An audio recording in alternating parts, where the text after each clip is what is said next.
Međunarodni dan nestalih osoba obilježen je nakon 8 godina ponovo u Vukovaru. Skup je organizirao Savez udruga obitelji zatočenih i nestalih hrvatskih branitelja, a svi su govornici i uzvanici poslali jedinstvenu poruku. Pozvali su sve one koji znaju gdje su masovne i pojedinačne grobnice da jave, te na taj način olakšaju svoju savjest i pomognu roditeljima i obiteljima nestalih da dostojno pokopaju svoje najmilije.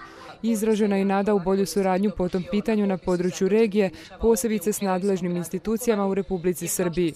U Hrvatskoj se nestalima smatraju još 1024 osobe, od kojih je 571 ekshumirana i čeka identifikaciju. Hrvatski sabor izmijenio je danas ovogodišnji državni proračun, pa su proračunski prihodi smanjeni za 4,5 milijarde kuna, dok su rashodi povećani za 898,2 milijuna kuna.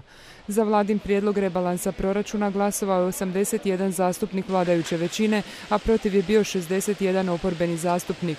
Rebalansom se osigurava dodatnih 356 milijuna kuna za mirovine, 386 milijuna kuna za nezaposlene i 50 milijuna kuna za aktivnu politiku zapošljavanja, potom dodatnih 600 milijuna kuna za subvencije poljoprivredi, 300 milijuna kuna za štete zbog elementarnih nepogoda, 100 milijuna kuna za rodiljne naknade i 170 milijuna kuna za provedbu referenduma o izmjenama Zakona o radu. Prema kriterijima Ministarstva znanosti, obrazovanja i športa, posebno je Povjerenstvo Studentskog centra Osijek provelo natječaj i obavilo izbor kandidata za smještaj u oba osječka doma. Za novi dom u sklopu sveučilišnog kampusa u Svačićevoj ulici zaprimljeno je 959 zamolbi, a pravo na smještaj ostvarilo je 80 brucoša te 345 studenata s viših godina fakulteta. U stari dom u ulici Ivana Gorana Kovačića primljeno je pak 40 brucoša i 190 starijih studenata.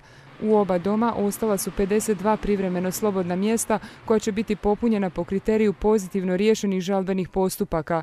Cijene smještaja ostale su na razini prošlogodišnjih, a to znači 420 kuna u novom te 210 kuna u starom domu.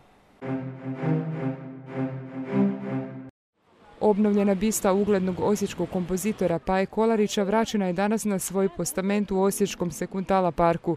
Uz tamburašku kulisu koja je prikladna uz Kolarićevo ime, bista je ponovno zasjala punim sjajem i podsjeća sve turiste i šetače ovim dijelom grada na začetnika hrvatske tamburaške glazbe iz Osijeka.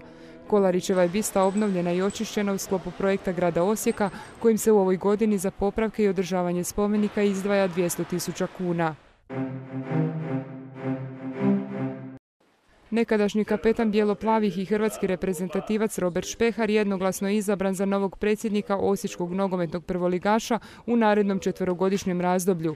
Na sinoćnoj izbornoj skupštini NK Osijeka izabran je i novi izvršni odbor s ukupno 22 člana, u čijem su sastavu i 2 dopredsjednika, Petar Lagator i Zdravko Josić. Nakon skupštine održana je i prva konstituirajuća sjednica izvršnog odbora, koji je za novog direktora kluba izabrao Gordana Matkovića, inače predsjednika Osječkog gradskog vijeća.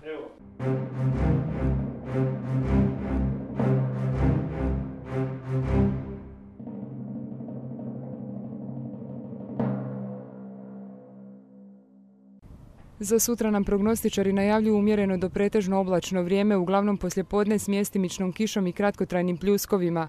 Puhat će u početku slaba, u drugoj polovici dana povremeno umjeren do jak sjeverozapadnjak. Temperatura zraka kretat će se od jutarnjih 10 do najviših dnevnih 17 stupnjeva Celzijevih.